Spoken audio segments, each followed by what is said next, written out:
Assalamualaikum warahmatullahi wabarakatuh. Perkenalkan, saya Arif Nugro Triutomo, dosen dari Program Studi Diploma 3 Reka Medis dan Informasi Kesehatan Poltekkes Kemenkes Yogyakarta. Video ini merupakan salah satu persyaratan sertifikasi dosen pada tahun 2026, yaitu pernyataan diri dosen dalam unjuk kerja Tridharma Perguruan Tinggi atau PDDUKTBT, terutama aspek pengajaran. Nama mata kuliah ini adalah Manajemen Reka Medis Hybrid yang wajib diambil oleh mahasiswa semester 2 yang berbobot 2 SKS terdiri dari 2 SKS praktikum. CPMK pada mata kuliah ini terdiri dari 2 CPMK. Yang pertama, mahasiswa mampu menganalisa dan mengolah penyelenggaraan reka medis manual dan elektronik meliputi proses registrasi, identifikasi pasien, alur pelayanan, pengolahan informasi reka medis, penyimpanan, tata kelola data, serta evaluasi reka medis termasuk pengolahan kasus kanker sesuai standar pelayanan, prinsip akuntabel dan kode etik profesi PMIK. Yang kedua, mahasiswa mampu menjelaskan dan menerapkan pengolahan reka medis manual dan elektronik secara integritas atau hybrid mulai dari proses registrasi, pengolahan, penyimpanan, hingga penyajian data dan informasi kesehatan sesuai dengan alur pelayanan dan tata kelola sistem informasi kesehatan di Vaskes atau pelayanan kesehatan. Adapun sub CPMK dari mata kuliah ini terdiri dari 4 sub CPMK. Yang pertama, mahasiswa mampu menjelaskan konsep alur pelayanan sistem pengolahan reka medis manual dan elektronik yang meliputi registrasi, identifikasi, sistem informasi, alur pelayanan pasien, isi dan struktur reka medis. Yang kedua, mahasiswa mampu menganalisis dan menerapkan pengolahan reka medis hybrid meliputi pengolahan informasi reka medis, hybrid, kemudian penyimpanan, keamanan, retensi, pemusnahan reka medis, tata kelola sistem informasi kesehatan, evaluasi sistem, serta pengolahan reka medis pada kasus kanker secara akuntabel dan sesuai kode etik profesi PMIK. Yang ketiga, mahasiswa mampu menjelaskan konsep alur pelayanan dan sistem pengolahan reka medis manual dan elektronik pada fasilitas pelayanan kesehatan meliputi registrasi, identifikasi, sistem informasi kesehatan, serta struktur dan isi reka medis. Yang keempat, mahasiswa mampu menerapkan pengolahan reka medis hybrid yang meliputi pengolahan informasi reka medis, penyimpanan, keamanan data, penggunaan RME, evaluasi penyelenggaraan RME, serta pengolahan dan pelaporan data kesehatan termasuk kasus kanker. Penilaian pada mata kuliah ini disusun sesuai dengan CPMK dan sub CPMK. Komponen penilaian terdiri atas UTS sebesar 8%, UAS 13%, tugas 26%, dan ujian praktikum laboratorium 53%. Adapun referensi yang digunakan dalam mata kuliah ini, yang pertama, buku dengan judul Pedoman Manajemen Informasi Kesehatan di Sarana Pelayanan Kesehatan karya Gemala Hatta yang diterbitkan oleh Universitas Indonesia Press tahun 2017. Kemudian yang kedua, buku Analisis dan Perancangan Sistem Informasi Kesehatan karya Jujijanto dan tim yang diterbitkan oleh PT Sunpedia Publishing Indonesia pada tahun 2026. Selain referensi nasional, saya juga menggunakan buku Health Information Management of Strategic Resource di edisi kelima karya Abdel Haq dan tim yang diterbitkan Elsevier pada tahun 2019. Kemudian ada buku Health Information Management Technology and Applied Approach yang diterbitkan oleh Ahima Press pada tahun 2020. Kemudian selain mengacu pada berbagai buku referensi, bahan ajar ini juga saya kembangkan berdasarkan hasil penelitian yang telah saya publikasikan pada jurnal dan prosiding nasional. Hasil penelitian tersebut saya integrasikan sebagai contoh penerapan reka medis elektronik, tata kelola unit reka medis, dan implementasi reka medis hybrid di fasilitas pelayanan kesehatan. Dengan demikian, materi yang dipelajari mahasiswa tidak hanya bersifat teoritis, tetapi juga berbasis hasil penelitian dan praktek di lapangan. Berikut saya sampaikan terkait mata kuliah Manajemen Reka Medis Hybrid. Assalamualaikum warahmatullahi wabarakatuh. Waalaikumsalam warahmatullahi wabarakatuh. Selamat siang semuanya. Siang. Ya, hari ini kita akan belajar dengan mata kuliah Manajemen Reka Medis Hybrid. Tentunya hari ini belajarnya akan lebih menyenangkan ya. Nanti kita harapkan kalian tetap fokus dan tentunya aktif kalau seumpamanya teman-teman tidak paham dan nantinya aktif juga ketika nanti saya ajukan pertanyaannya. Oke, baik? Nah, oke. Baik, untuk masuk ke materi selanjutnya atau materi pertemuan ini, tentunya saya ingin mereview terlebih dahulu di pertemuan-pertemuan sebelumnya atau pertemuan yang lalu. Mungkin dari teman-teman ada yang ingin mereview dari pertemuan yang lalu terkait materi apa, kalau boleh saya tanya? Ada yang masih ingat? Saya, Pak. Oh iya. Tentang alur registrasi pasien, Pak. Tentang alur registrasi pasien. Ya, oke, baik. Jadi memang kemarin kita belajar terkait alur registrasi pasien. Ya, ada yang ingin menjelaskan atau mereview sedikit terkait materi yang kemarin? Silakan. Saya, Pak. Untuk alur registrasi pasien sendiri yaitu rangkaian proses pasien yang dilalui pasien sejak pertama kali pasien datang ke fasilitas kesehatan hingga mendapatkan nomor rekam medis dan terdaftar untuk mendapatkan pelayanan kesehatan. Kemudian untuk alur registrasi pasien sendiri terbagi menjadi 3, yaitu yang pertama alur registrasi pasien rawat jalan, yang kedua alur registrasi pasien rawat inap, kemudian yang ketiga alur registrasi pasien IGD. Ya, baik. Jadi sudah direview ya. Jadi registrasi pasien itu ya intinya adalah tempat identifikasi pasien untuk pertama kali dia datang ke Fasiankes yang berobat tentunya. Ada 3 tadi, ada registrasi pasien rawat jalan, identifikasi registrasi pasien rawat inap, dan IGD. Nah, tentunya itu merupakan tempat pengumpulan data pertama ketika pasien itu akan berobat ke Fasiankes. Oke ya. Mungkin saya ingin satu lagi mereview terkait 3 jenis registrasi pasien tadi. Mungkin registrasi pasien rawat jalan. Jadi untuk registrasi pasien rawat jalan itu dilakukan setiap pasien akan menuju poliklinik, baik pasien baru maupun pasien lama. Jadi nanti petugas pendaftaran itu akan melakukan verifikasi identitas dan juga jaminan yang digunakan oleh pasien. Setelah itu petugas pendaftaran akan melakukan penerbitan nomor antrian poliklinik dan juga akan menyiapkan berkas rekam medis, baik rekam medis elektronik maupun berkas rekam medis manual yang akan digunakan untuk pelayanan pada tugas. Ya, baik. Bagus ya. Jadi teman-teman tadi sudah direview oleh teman-teman kalian teman kalian sendiri, dan tentunya kalian pastinya harus paham terkait materi yang lalu ya, terkait registrasi pasien. Gitu ya. Jadi memang itu materi yang sangat penting karena itu adalah data yang pertama kali kalian dapatkan di Fasiankes, dan itu penting sekali. Gitu ya. Oke, baik, kita masuk materi yang berikutnya, yaitu materi tentang sistem penyimpanan, penjajaran, dan pemusnahan rekam medis. Nah, saya ingin mengajukan kasus nih untuk kalian sebelum masuk ke materi ini. Seumpamanya ada pasien datang ke rumah sakit, dia mau periksa ke dokter umum contohnya. Nah, ketika pasiennya ingin periksa, ternyata berkas rekam medisnya itu tidak ketemu. Nah, kira-kira apa yang salah nih? Apakah penyimpanannya, sistem penyimpanannya, apakah sistem penjajarannya, atau apakah berkasnya itu hilang, tidak ada di rumah sakit tersebut? Ya, silakan. Mungkin bisa dikarenakan sistem penjajarannya belum sesuai dengan Fasiankes, Pak. Oh ya, oke, sistem penjajarannya lagi ya. Lagi? Oh ya, silakan. Mungkin bisa terjadi juga untuk sistem penyimpanannya itu. Misalnya kan sistem penyimpanan ada 2, desentralisasi sama sentralisasi. Nah, misalnya ada miss dari yang harusnya terpusat digabung untuk penyimpanan rawat jalan dan rawat inapnya, kemungkinan waktu menyimpannya itu terjadi kesalahan gitu. Jadi susah untuk mencarinya. Oh ya, jadi kesalahan penyimpanan atau human error-nya. Ya, baik. Kita hari ini dengan kasus itu akan kita jawab dengan materi pertemuan kelima ini, yaitu terkait sistem penyimpanan, penjajaran, dan rekam medis dan pemusnahan rekam medis manual. Itu ya. Tapi kasusnya adalah terkait berkasnya nggak ketemu nih. Apa yang salah?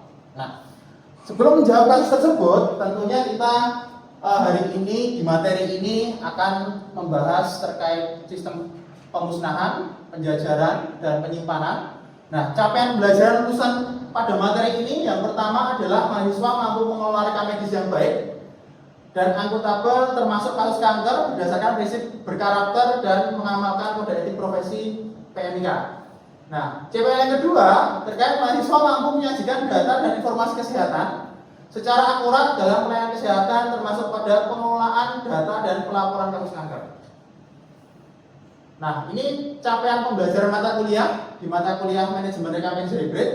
Yang pertama nantinya mahasiswa mampu menganalisis dan mengelola penyelenggaraan rekam medis manual dan elektronik atau hybrid ya, meliputi proses registrasi, identifikasi pasien, alur pelayanan, pengelolaan informasi rekam medis, penyimpanan, tata kelola data, serta evaluasi sistem rekam medis. Nah, yang kedua, nantinya mahasiswa mampu menjelaskan dan menerapkan pengelolaan rekam medis manual dan elektronik secara terintegrasi atau hybrid, mulai dari proses registrasi, pengolahan, penyimpanan, hingga penyajian data dan informasi kesehatan sesuai dengan alur pelayanan dan tata kelola sistem informasi kesehatan di Fasiankes. Nah, ini indikator materi pada hari ini, yaitu mahasiswa mampu menelaah konsep penyimpanan, penjajaran, retensi atau penghapusan berkas rekam medis manual. Kemudian yang kedua, mahasiswa mampu menyimpan, mensejajarkan atau retrieval, itu pengambilan kembali. Kemudian retensi dan memusnahkan berkas rekam medis manual. Nah, kemudian untuk materi ini nantinya metode penilaiannya ada 4, UTS 2%, UAS 3%, tugas 5%, dan ujian praktikum tentunya ada 13%. Nah, kemudian kita harus pahami terlebih dahulu bahwasanya rekam medis itu ada fungsinya, ada kegunaannya. Ada 6 nilai guna rekam medis yang paling kita kita simpulkan atau kita kelompokkan. Yang pertama adalah administrasi, yang kedua pendidikan, yang ketiga penelitian, yang keempat ada finansial, yang kelima hukum, dan tentunya yang keenam ada aspek medis. Nah, keenam ini merupakan fungsi atau nilai guna rekam medis, yang mana rekam medis itu akan sangat penting untuk pelayanan pasien juga. Selanjutnya, ketika kita bicara sistem penyimpanan, tadi sudah dikatakan oleh teman kalian, ada sistem penyimpanan sentralisasi dan desentralisasi. Nah, kalau sentralisasi itu bahasa umumnya tersimpan dalam satu ruang, satu atap. Kalau desentralisasi itu ya terpisah. Ada beberapa ruangan untuk menyimpan berkas rekam medis manual tersebut atau berkas rekam medis yang bukan elektronik. Tentunya kalau sentralisasi membutuhkan waktu distribusi di berbagai poli karena dia hanya satu tempat saja. Beda dengan desentralisasi. Biasanya desentralisasi itu ditempatkan dekat-dekat dengan poliklinik yang ada di rumah sakit. Contohnya rawat jalan, rawat inap, tempat penyimpanannya berbeda. Ada 2, rawat jalan sendiri, rawat inap sendiri. Nah, itu sudah merupakan desentralisasi karena bukan satu atap, ada 2 tempat atau ruang penyimpanan yang tidak disatukan. Ya. Nah, ini kita lihat dari sistem penyimpanan ada 2, sentralisasi dan desentralisasi. Nah, kemudian kita bicara sistem penjajaran. Nah, sistem penjajaran tentunya ada 3, terminal digit filing, middle digit filing, dan satu lagi straight.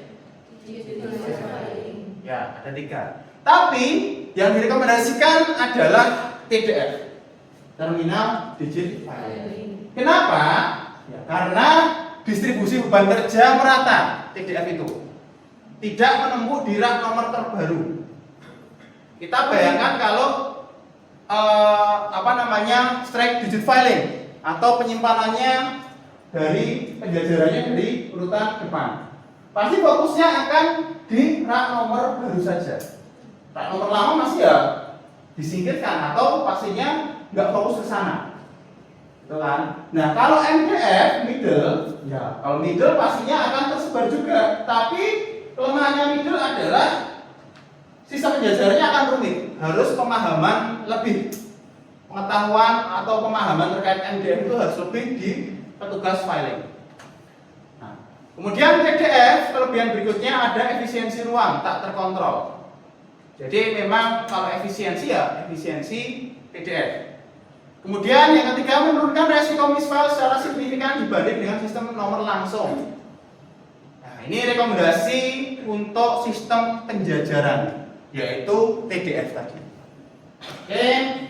Nah, yang berikutnya ada tadi. Mungkin dalam kasus yang saya berikan di awal tadi, mungkin saja misfile juga. Yaitu tadi yang disebutkan teman kalian, ada human error. Petugas salah menempatkan berkas sehingga berkas yang diambil kembali itu tidak ada atau retrieval. Nah, tentunya di sini ada infrastruktur anti misfile yang akan saya bahas juga.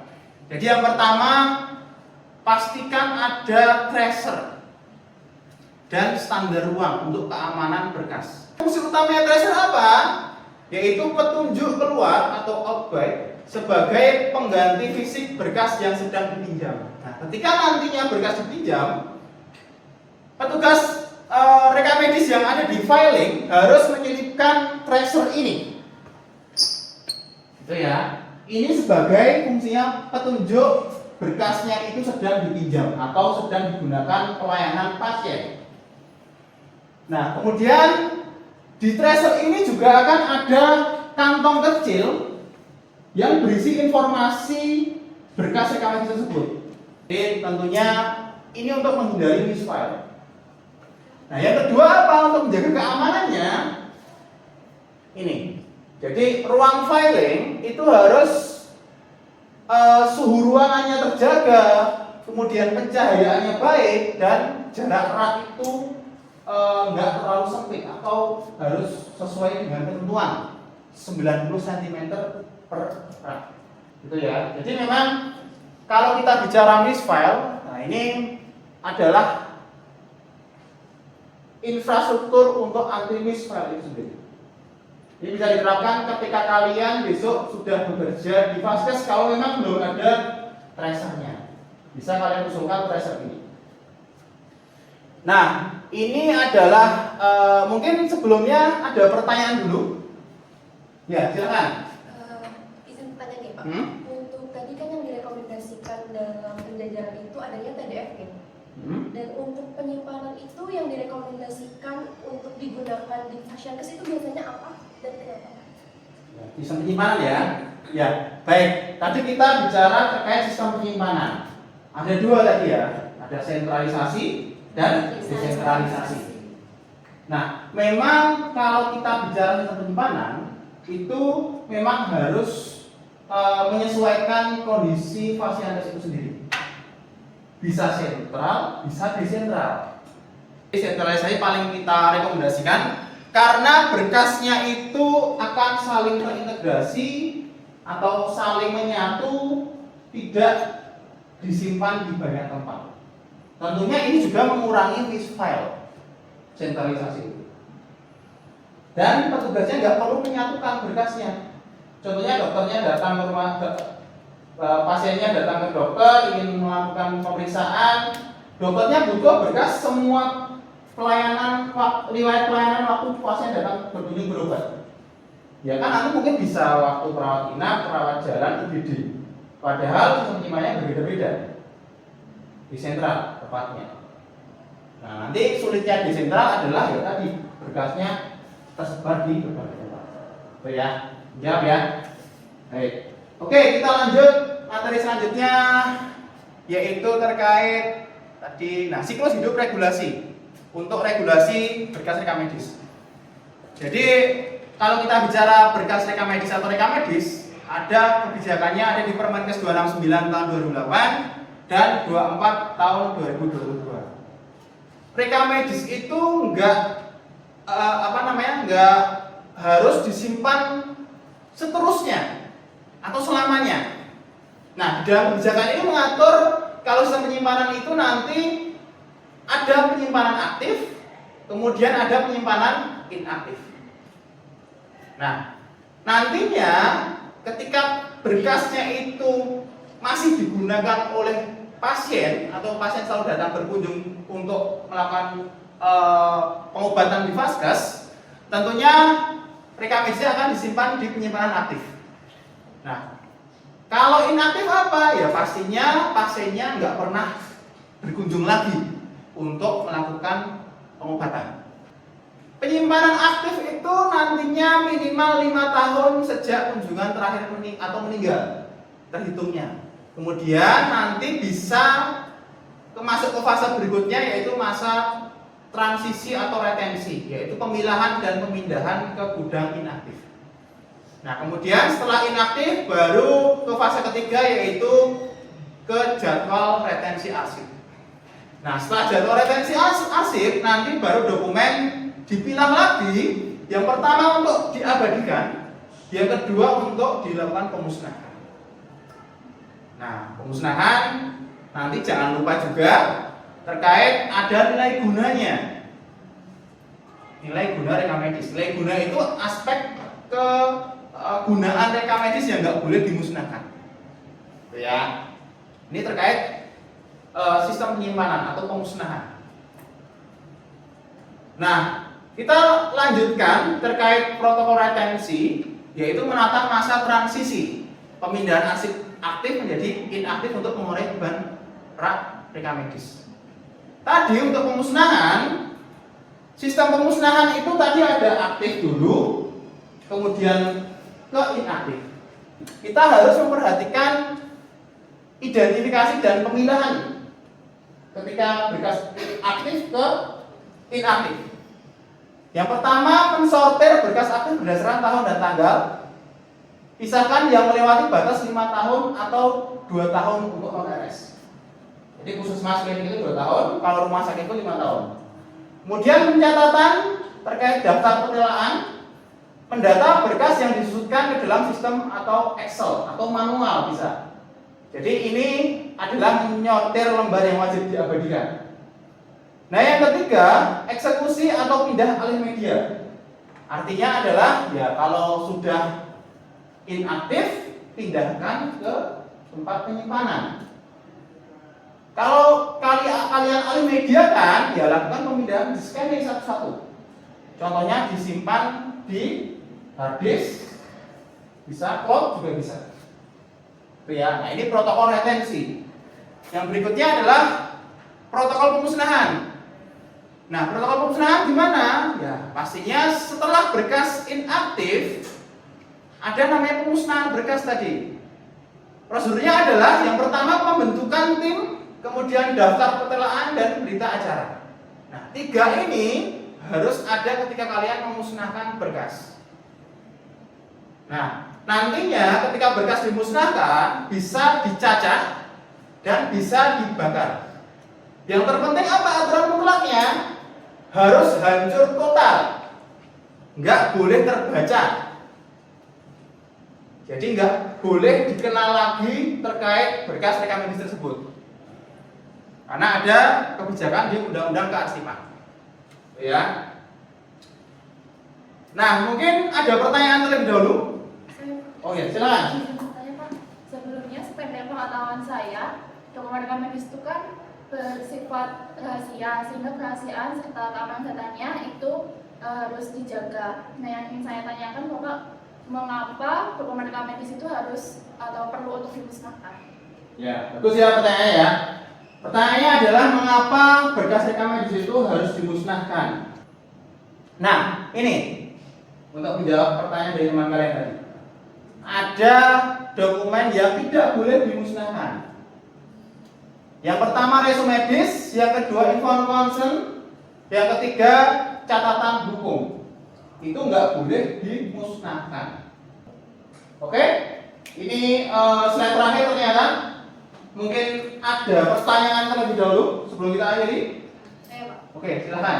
Izin bertanya Bapak mengenai dokumen yang abadi tersebut, bagaimana nih Pak cara menyimpan dokumen yang bersifat abadi atau yang tidak bisa digunakan? dimusnahkan. Oh ya, bagus. Jadi pertanyaannya adalah bagaimana cara penyimpanan terkait berkas yang ada nilai gunanya ini? Nah, tentunya berkas ini adalah berkas yang sama pentingnya dengan berkas rekam medis yang disimpan di sistem penyimpanan sentral yang aktif. Tapi pembedanya adalah berkas ini harus disimpan sebaik mungkin. Karena berkas-berkas ini adalah berkas yang penting. Itu ya. Nah, cara penyimpanannya gimana?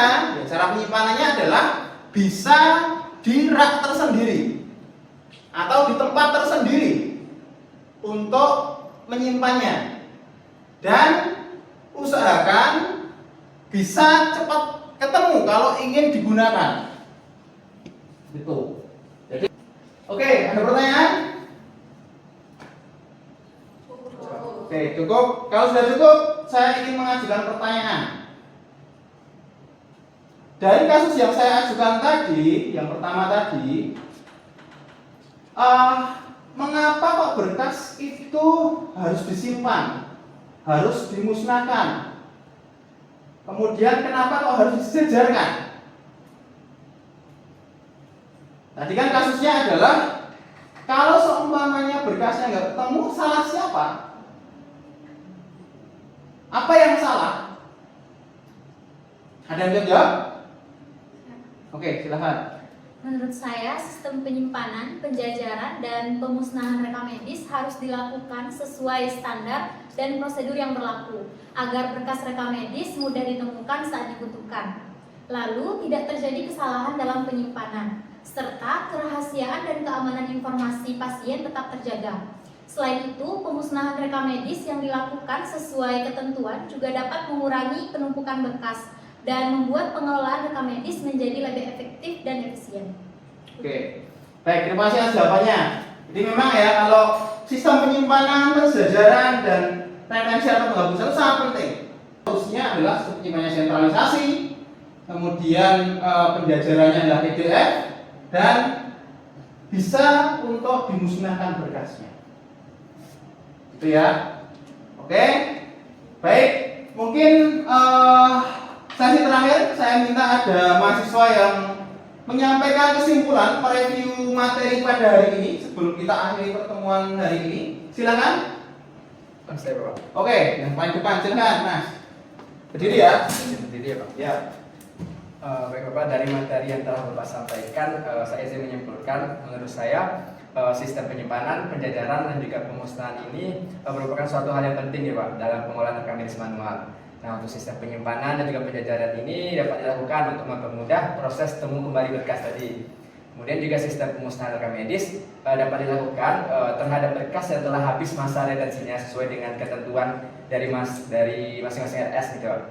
Terus juga seluruh proses ini harus dilakukan sesuai dengan ketentuan atau standar yang berlaku agar prosesnya itu lebih terjaga dan juga proses keamanan, kerahasiaan, dan juga kesinambungan informasi pasien itu dapat terjaga dan juga mendukung pelayanan kesehatan yang efektif dan juga berkualitas. Mungkin itu dari saya, Pak. Oke, baik, terima kasih atas semuanya. Kita beri aplaus ke teman-teman semua atas materi hari ini. Baik, untuk materi hari ini kita cukupkan. Kita akhiri untuk pertemuan hari ini. Jangan lupa belajar di materi selanjutnya, dipersiapkan dengan baik. Terima kasih. Mohon maaf bila ada salah kata. Billahi taufiq wal hidayah. Wassalamualaikum warahmatullahi wabarakatuh.